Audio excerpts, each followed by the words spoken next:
بسم اللہ الرحمن الرحیم۔ ڈسکور اوریجنل کے معزز ناظرین، السلام علیکم۔ اب کس نمبر 394 ملاحظہ فرمائیں۔ رائٹ، ایسی صورت میں وہ گودام کو جلد از جلد خالی کریں گے، بلکہ کر چکے ہوں گے۔ میں نے کہا انہیں جیسے ہی اپنا ٹرک گودام کے قریب خالی کھڑا ہوا ملے گا، وہ سمجھ گئے ہوں گے کہ خطرہ ان سے کتنا نزدیک آ گیا ہے، اور وہ بے وقوف نہیں ہے کہ پھر بھی وہیں اطمینان سے بیٹھے رہیں۔ انہوں نے فوری طور پر اسلحہ منتقل کیا ہوگا، ہوا کسی دوسرے گودام میں یا جہاز پر۔ مجھے اس دوسرے امکان میں زیادہ کشش محسوس ہوتی ہے۔ تیرا مطلب ہے کہ اپنے شیخ صاحب جو اچھے خاصے رومانس کے موڈ میں ہیں؟ غالب نے کہا۔ باہر نکلے تو سب بھول گئے اور دوسرے چکر میں بندرگاہ جا پہنچے۔ اکرام شیخ بہت ذہین اور فرض شناس پولیس افسر رہا ہے، ہمیں کیا معلوم کہ وہ کیا سوچ کے گیا ہوگا۔ میں نے کہا لیکن یہ ہو سکتا ہے کہ اظہار مدعا کے لیے جگہ کی قید تو نہیں، وہ راہ چلتے یا ٹیکسی چلاتے سڑک پر یا بندرگاہ کے علاقے میں بھی سب کچھ کر سکتا تھا، مگر میں سمجھتا ہوں کہ وہ مونی کو باہر ٹیکسی میں چھوڑ کر اندر کیا ہوگا اکیلا۔ مونی ساتھ اٹھتی تو ہر نظر اس کی طرف اٹھتی۔ ٹیکسی ڈرائیور کی وردی میں وہ سب کے ساتھ رہتے ہوئے بھی سب کی نظروں سے اوچل رہا، اور پھر دوست محمد نے اسے دیکھا یا اس نے اتفاق سے دوست محمد کو دیکھ لیا جو اس علاقے میں پھرتا رہتا ہے، اور پیغام اسے دوست محمد ہی نے دیا۔ اس مفروضے کے درست ہونے کی امکانات 78.5% ہیں۔ موسی نے کہا 79.2%۔ غالب نے کہا ثابت کرو۔ محسن نے اسے گھور کر کہا پہلے تم ثابت کرو، میں نے تو حساب لگا کے بتایا تھا۔ اسے محسن کی نقل نہایت اشتعال انگیز پیرائی میں اتاری۔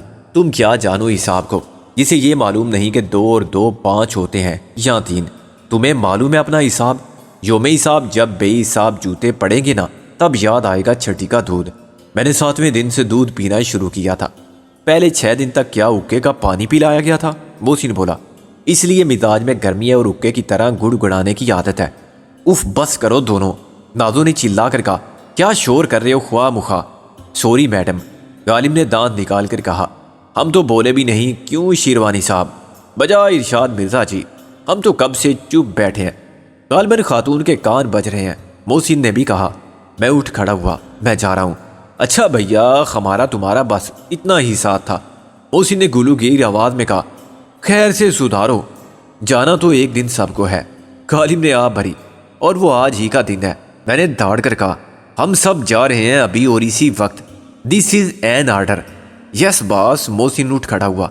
غالب نے مجھے سیلوٹ کیا۔ یس سر، آپ حکم کریں۔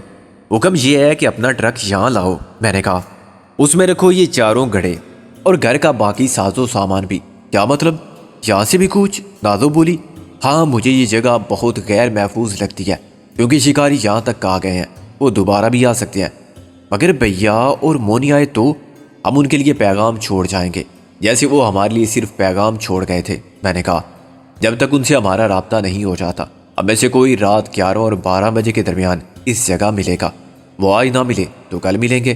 پیغام کس کے پاس چھوڑو گے؟ خالہ تو پہلے ہی شک میں مبتلا ہے، پیغام براہ راست ملے گا۔ میں نے کہا تم چلنے کی تیاری کرو، اب پہلے گودام دیکھیں گے، پھر ٹرک کو فروخت کریں گے اور جا کے دیکھیں گے کہ لانچ کس سال میں ہے۔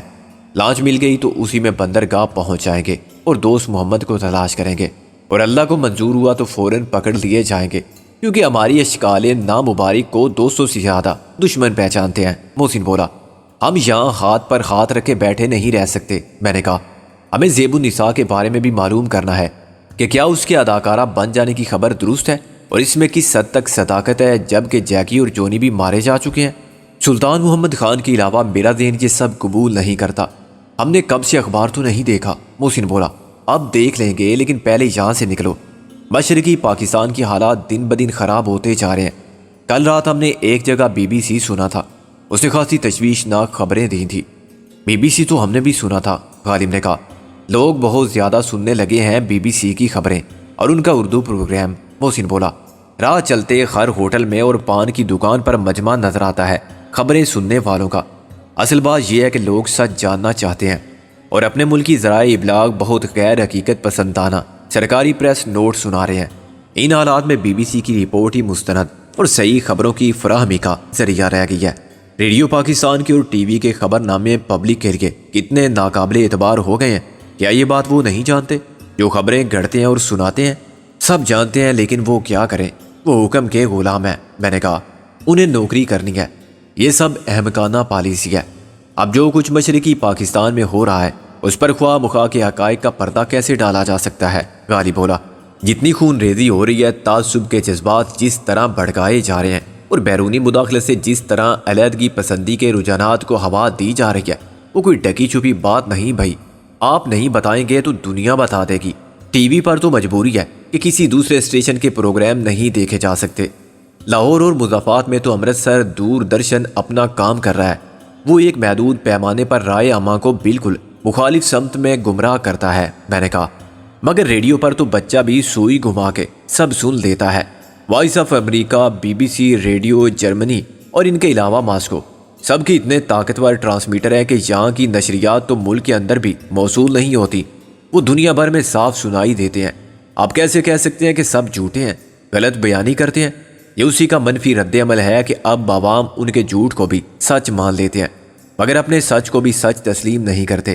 باتیں کرتے ہوئے ہم سامان بھی لا لا کے دروازے کے قریب جمع کر رہے تھے۔ جب ضروری سامان آ گیا تو محسن ٹرک لینے چلا گیا۔ نازو خاصی مایوس، بیزار اور خفا تھی۔ وہ بھی آئیں گے یہاں، پری اور جن؟ وہ بولی، آئیں گے تو آنے دو۔ میں نے کہا، خالہ کے پاس اپنا پتہ چھوڑ جائیں، ہمیں فرصت ہوئی تو ان سے بھی مل لیں گے، لیکن مس نازلی بیگم، بہتر ہوگا کہ تم راجہ کا نام MRS کے رجسٹر سے کاٹ دو۔ وہ آیا بھی تو صرف معذرت کرنے آئے گا، وہ اب ہمارا ساتھ نہیں دے گا۔ اس نے دوسرے روگ پال لیے ہیں۔ شادی کرنا روگ پالنا ہوتا ہے؟ اس سے کون انکار کر سکا ہے آج تک؟ تم دیکھ لو کہ صرف محسن نے شادی کی مگر اسے بیوی کو چھوڑنا پڑا۔ بیوی ایک دن ماں بن جاتی ہے اور رشتوں کی یہ زنجیر آدمی کو باندھ لیتی ہے۔ ہر شخص محسن نہیں ہوتا کہ دل پتھر کر لے، اور ہر لڑکی شیلا نہیں ہوتی کہ یوں گزارا کر لے۔ پھر بھی اتنا فرق تو پڑتا ہی ہے کہ اب شیلا ہمارا ساتھ نہیں دے سکتی۔ شادی سے پہلے وہ بہت ایکٹیو تھی۔ جوری کو دیکھو، شادی کر کے اسے کیا ملا؟ نہیں، اس سے میں مت آؤ۔ شادی تو فرض ہے، مگر اس فرض کے بعد جس سے ہم ابھی سبکدوش نہیں ہوئے۔ میں نے نازو کی بات کاٹ دی۔ اصولی طور پر ایک بات طے ہے، ہم سب کو اس کام سے نمٹ کر اپنا اپنا گھر بسانے کے سوا کچھ نہیں کرنا ہے، لیکن ایسا مت کرنا کہ کسی دن غالب بیچارے کو پکڑ کے کورٹ لے جاؤ اور کر لو سول میرج۔ نازو کا چہرہ غصے سے لال پڑ گیا۔ میرا اتنا دماغ خراب نہیں ہے۔ پھر کتنا ہے؟ غالب نے اسے چھیڑا۔ اور خراب تو وہ چیز ہوگی جو استعمال ہو۔ میں نے کہا، جو چیز اپنے پاس ہی نہ ہو وہ استعمال بھی کیسے ہوگی؟ غالب نے مزید اشتعال انگیزی کی۔ نازو پیر پٹکتی اندر چلی گئی۔ MRS نہیں، یہ پاگل خانہ ہے، پاگل خانہ۔ یہ مائٹ از رائٹ سوسائٹی نہیں، میڈ روگ یعنی لوفر سوسائٹی ہے۔ اس کے بڑبڑانے کی آواز اندر سے آتی رہی۔ غالب بہت خوش تھا کہ گزشتہ شام کی سب کوفت دور ہو گئی۔ جب ٹرک دروازے پر آ گیا اور ہم نے تمام اسباب رکھ دیا تو وہ باہر نکلی اور آگے بیٹھنے ہی والی تھی کہ سامنے سے خالہ نے اسے آواز دے دی۔ یہ کیسے ہو سکتا تھا کہ گلی محلے کی ہر وقت نگرانی کرنے والی خالہ کو ہماری نقل مکانی کی خبر نہ ہوتی؟ میں نے اتنی دیر میں دروازہ مکفل کیا اور ایک کوئلے سے باہر کی دیوار کے صاف رنگ پر موٹے بچگانہ انداز میں لکھا 11:12 PM K2۔ اگرچہ یہ پیغام بہت نامکمل، غیر واضح تھا، لیکن مجھے یقین تھا کہ گرام شیخ اس کو دیکھے گا تو صحیح مطلب نکال دے گا۔ باقی لوگوں کے لیے جو یہاں سے گزرتے ہوئے اسے دیکھیں گے ایک بے معنی تحریر ہوگی، کسی بچے کی شرارت جو صرف دیوار کے صاف رنگ کو خراب کرنا چاہتا تھا۔ یہ اچانک کوچ کا حکم صادر فرما دیا آپ نے؟ محسن نے کہا، تو کچھ یہ بھی سوچا ہوگا کہ اب کہاں بسیرا ہوگا؟ یہ سوچنے کے لیے دن پڑا ہے پورا۔ میں نے کہا، خوب کر کے سوچنا، پہلے سکھوں تک محدود تھا، اب ہم بھی ان میں شامل ہیں۔ پہلے تو سامان اٹھا لیا، بعد میں سوچیں گے کہاں جائیں۔ آخر ایسی کیا جلدی تھی یار اپنے محسن خان شیروانی وغیرہ؟ میں نے کہا، اپنی جو چھٹی حصہ ہے نا، کچھ اس کا اشارہ تھا کہ بس چلو۔ حیرت ہے کہ تیری ساتویں سوئی پڑی ہے، ورنہ عموماً دونوں کی ایک ہی آواز ہوتی ہے، اس لیے تو میں اب تک خاموش تھا۔ محسن نے نازو کی طرف دیکھتے ہوئے کہا کہ کھجلی تو میرے پیروں میں بھی ہونے لگی تھی، لیکن ہم ایسے تو نہیں پھر سکتے نا، دن دہاڑے کچھ کرتے ہیں ابھی۔ میں نے اسٹیئرنگ پر انگلیاں بچاتے ہوئے کہا، چہرے بدل دیتے ہیں، مگر یہ نازو اتنی لمبی بات کیوں کر رہی ہے؟ خالہ کی جیرا کی زد میں ہے، محسن بولا۔ شیطان کی خالہ، ٹرک بھی اچھا خاصا چلتا پھرتا کمرہ ہوتا ہے۔ غالب نے مجھے مطالعہ کیا۔ اچھا، محسن نے کہا، یہ تمہیں کیسے معلوم ہوا؟ 4 افراد اس میں لمبی تان کر سو سکتے ہیں۔ اچھا، محسن نے پھر حیرت کا اظہار کیا۔ اوپر یا نیچے؟ اور اس وقت جب ٹرک چل رہا ہو یا ساکت ہو؟ غالب نے پھر اسے نظر انداز کر دیا۔ ایک رات تو ہم اس میں بھی گزار سکتے ہیں۔ اچھا، کون سی رات؟ وہ کیا کہا ہے عقل مندوں نے کہ جواب جائلاں باشد خاموشی۔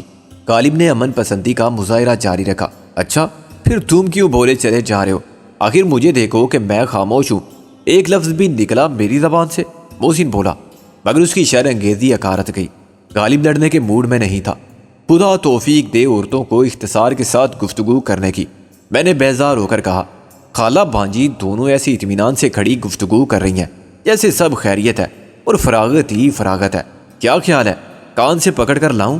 محسن بولا۔ کسے؟ خالہ کو؟ غالب نے کہا۔ نہیں، شیطان کی خالہ کو۔ محسن بولا۔ یار مرد ہو تو جاؤ اور اسے کان سے پکڑ کر لے آؤ۔ غالب نے چیلنج کیا۔ اگر لے آیا تو 7 لکیریں نکالوں گا ناک سے فرش پر، ورنہ یہی کرو گے تم سب کے سامنے۔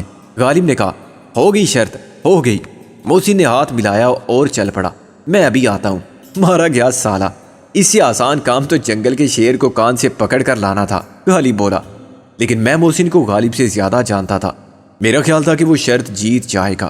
میں نے سوچا کہ محسن کی جگہ میں ہوتا تو کیا کرتا، اور پھر میں نے جو دیکھا وہ کچھ زیادہ مختلف نہ تھا۔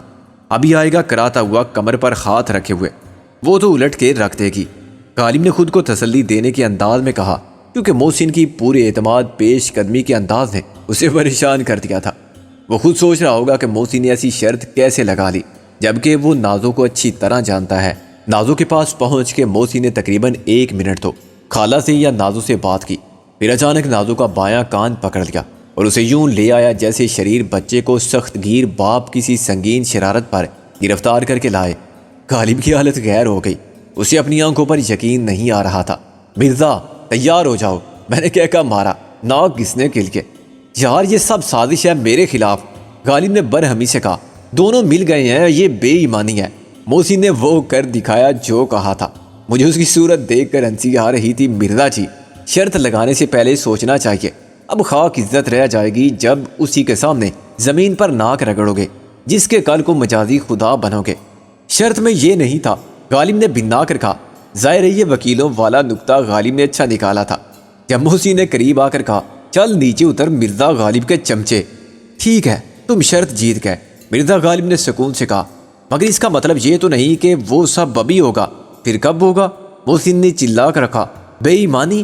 بے ایمانی کیسی؟ کیا وقت اور مقام کی بات ہوئی تھی؟ غالب نے اپنی عزت بچانے کا مسئلہ حل کر لیا تھا۔ سکندر اس کی بدماشی دیکھی؟ تم شیلا کی قسم کھا کے کہو کیا بات ہوئی تھی؟ غالب نے فاتحانہ انداز میں مسکرا کے نازو کی طرف دیکھا۔ بھئی ہم لکیریں نکالیں گے ناک سے، یہ تو ہم مانتے ہیں، اب رہی جگہ کی بات تو وہ ہم آپس میں طے کر سکتے ہیں۔ یہ کام کسی 5 سٹار ہوٹل کے ایئر کنڈیشنڈ کمرے میں ہو سکتا ہے جہاں وال ٹو وال کارپٹ ہو۔ بات زمین کی تھی، چلو زمین ہی صحیح، اب رہا وقت تو یہ میری فرصت پر منحصر ہے۔ جب مجھے فرصت ہوگی میں تمہیں تاریخ اور وقت سے مطلع کر دوں گا، تم آ جانا۔ تم کر رہے ہو نا بے ایمانی اور پھر کہتے ہو۔ نازو نے اپنی سازش میں شرکت سے کوئی فائدہ نہ ہوتے دیکھ کر کہا، تم چپ کرو جی، چھاج بولے 100 بولے، چھلنی کیا بولے جس میں 900 چھید۔ غالب اب بہت خوش تھا کہ اس نے دونوں کی امیدوں کو خاک میں ملا دیا۔ محسن کی نازو سے لڑائی شروع ہو جاتی، مگر اسی وقت ایک ٹیکسی نمودار ہوئی۔ ٹیکسی ہمارے پاس آ رکی۔ حسب توقع اس میں شیخ اور مونی تھے۔ اللہ کا شکر ہے کہ تم مل گئے، شیخ نے کہا۔ کہاں جا رہے تھے؟ جہاں سینگ سمائے، مگر تم ہمیں چھوڑ کے جا رہے تھے؟ وہ بگڑ کر بولا۔ وہ رہا تمہارے لیے پیغام، میں نے کہا۔ اچھا بعد میں بات کریں گے، ابھی تو چلو۔ یہ بہت ہی اچھا ہوا کہ تم مل گئے اور بالکل تیار، ورنہ کچھ وقت تو تیاری میں لگ جاتا، شیخ نے کہا۔ لیکن جانا کہاں ہے؟ میں نے اسے روکا۔ تم لوگ جاؤ اور لانچ لے کر بندرگاہ کی طرف آؤ۔ اور تم کہاں جا رہے ہو؟ وہ لوگ گودام سے مال لے کر روانہ ہو چکے ہیں، کل رات ہی انہوں نے گودام خالی کر دیا تھا، ہم بھی ادھر ہی جا رہے ہیں۔ یہ سب تمہیں کس نے بتایا؟ رابعہ نے، محسن نے پوچھا۔ رابعہ ملی تمہیں؟ میں نے کہا نہیں، وہ تو نہیں ملی، مگر اس کا ایک نامہ بر مل گیا۔ اب یہاں سے نکلو پہلے، پھر میں بتا دوں گا۔ شیخ نے ٹیکسی کا دروازہ بند کیا اور روانہ ہو گیا۔ میں نے بھی ٹرک کو سٹارٹ کیا، نازو میرے ساتھ بیٹھی۔ غالب اور محسن دوڑ کر پچھلے حصے میں سوار ہوئے۔ میں نے دیکھا کہ خالہ سخت مشکوک نظروں سے ہمیں گھور رہی تھی اور ان کا شک میں مبتلا ہو جانا جائز تھا۔ ہم جس طرح آئے تھے، جس انداز سے رہے تھے اور اب جس سجلت میں جا رہے تھے، وہ کسی طرح بھی سمجھ میں آنے والی بات نہ تھی۔ شرفاء کے محلے میں شرفاء یوں نہیں رہتے اور نہ اس طرح بیہیو کرتے ہیں۔ غنیمت یہ تھا کہ اب تک ہم صرف خالہ کی نظر میں مشکوک ٹھہرے تھے۔ الفت خان کو کچھ معلوم نہیں ہوا تھا اور آس پاس کے رہنے والوں نے بھی کچھ نہیں دیکھا تھا۔ چند دن میں کسی کو بھی ہمارے بارے میں کچھ معلوم ہونے کی نوبت ہی نہیں آئی تھی۔ یہ غیر آباد علاقہ تھا اور یہاں کے رہنے والے سب بھی اتنے مصروف تھے کہ صبح کے گئے رات کو آتے تھے، اس لیے ہم بھی محفوظ رہے۔ جب محسن شرط جیتا تھا تو یہ مندر دیکھنے والا کوئی نہ تھا سوائے ہمارے اور خالہ کے۔ کسی اور جگہ یہ ناممکن تھا کہ محسن اسے سچ مچ کان سے پکڑ لاتا۔ تقریباً 2 میل کے بعد ایک جگہ ایسی آئی جہاں شیخ نے ٹیکسی کو سائیڈ میں روک لیا۔ میں نے ٹرک اس کے پیچھے کھڑا کیا اور ہم سب اتر کر ٹیکسی میں گھس گئے۔ میں نے نازو کو مونی کے ساتھ فٹ ہوتے دیکھا۔ اس کے لیے مونی کو جگہ بنانی پڑی اور کھسک کر شیخ کی طرف جانا پڑا۔ وہ پیچھے مڑ کر ہمیں کچھ بتانا چاہتا تھا، چنانچہ وہ مونی کے اتنے قریب آ جانے سے کچھ خفیف ہوا۔ وہ تقریباً یک جان 2 غالب ہو رہے تھے اور شیخ کو شرم اسی لیے آ رہی تھی کہ مونی کو بالکل شرم نہیں آ رہی تھی۔ وہ تو مجھے خاصی خوش لگی اور میں نے اس کی آنکھوں میں جھانکا تو مجھے وہ شعر یاد آیا، تیری صبح کہہ رہی ہے تیری رات کا فسانہ۔ شیخ کو یہ بھی خیال تھا کہ بہن ساتھ ہے، چنانچہ وہ نیچے اتر گیا۔ کیا سب کا گھسنا ضروری تھا؟ ٹیکسی میں 4 آدمی بیٹھتے ہیں، وہ بولا، اور پچھلی سیٹ پر ہمارے ساتھ پھنس گیا۔ او جان کتھے گزاریا یا رات وے، محسن نے اپنی بے سری آواز میں گانا شروع کیا۔ میں نے اس کی پسلی میں کونی ماری، بند کرو اپنا ریڈیو سٹیشن۔ رابعہ کا پیغام مجھے دوست محمد نے دیا تھا۔ شیخ نے خفت سے بچنے کے لیے فوراً بات شروع کر دی۔ ہم پورٹ کے علاقے میں پھر رہے تھے، بٹر گشت کر رہے تھے۔ محسن بولا، یہاں خرمستی کر رہے تھے، جھک مار رہے تھے۔ شیخ بولا، پھر تمہیں کیا؟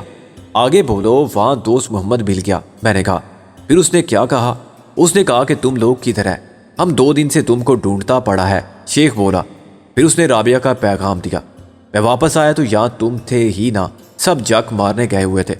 کیا پیغام میرے لیے تھا اور کس کے لیے ہو سکتا تھا؟ شیخ بولا، میں کہاں جاتا تم کو تلاش کرنے کے لیے؟ رات 12 بجے کا وقت تھا ملاقات کے لیے۔ کہاں ملنے کے لیے کہا تھا اس نے؟ دوست محمد نے کہا تھا کہ وہ لے جائے گا۔ شیخ بولا، اور ہم اس کی لانچ میں گئے تھے۔ بہت پرانی سی لانچ تھی اور اسے وہ خود چلا رہا تھا۔ ہم منٹورا کی طرف گئے تھے، معلوم نہیں ساحل پر وہ کون سی جگہ تھی۔ لائٹ ہاؤس وہاں سے کافی دور تھا۔ وہاں ایک اور لانچ نے قریب آ کے سگنل دیا، پھر وہ چھوٹی سی لانچ ساتھ آ کے رکی اور ہم اتر کے اس میں گئے۔